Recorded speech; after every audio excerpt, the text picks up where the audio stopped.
Hi, I am Vandana. I am here to explain how a dreamer changed the world. The dreamer name is Steve Jobs. He is considered as the father of digital revolution and a massive innovation and a design professionalism.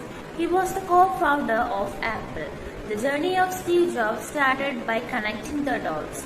He dropped out from his college after the first 6 months, but then stayed around as a drop-in for another 18 months or so before. He really killed. He dropped out because it was started before he was born. He was an adopted child.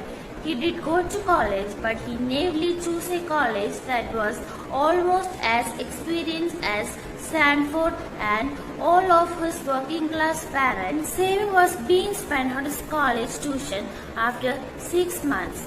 He couldn't see the value in it, and he had no idea what he wanted to do with his life and no idea how college was going to help him and figure it out. And there he was spending all the money of his parents that he had saved their entire life. So he decided to drop out and trust that it would all work out okay.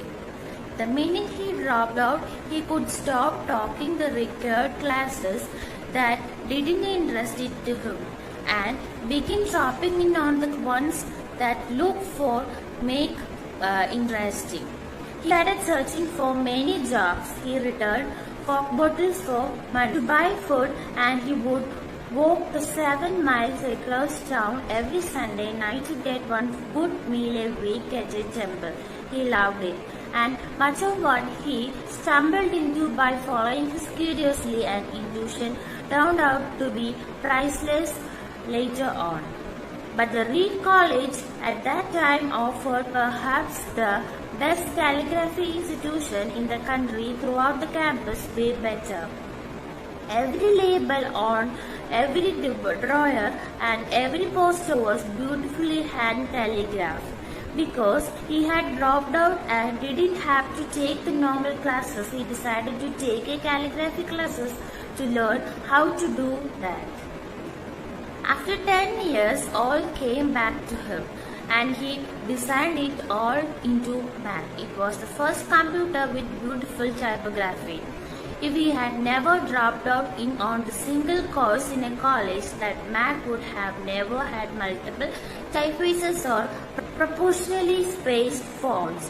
When he was in a college, of course, it is difficult to connect the dots.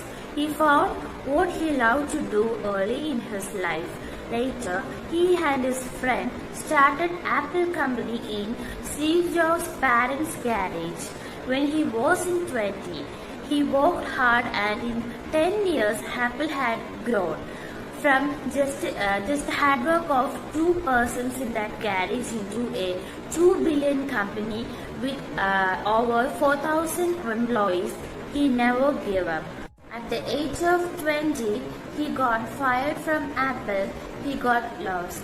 After the few months, he decided to start over, and getting fired from Apple was one of the best things that would have never happened to him. The happiness of being successful was replaced by the lightness of being a beginner again.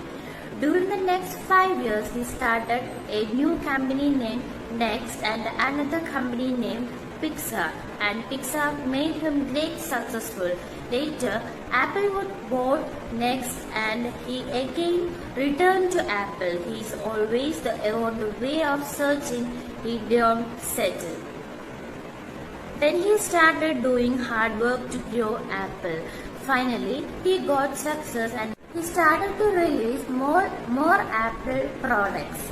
Now a company that started in the garage worth more than $742 billion today.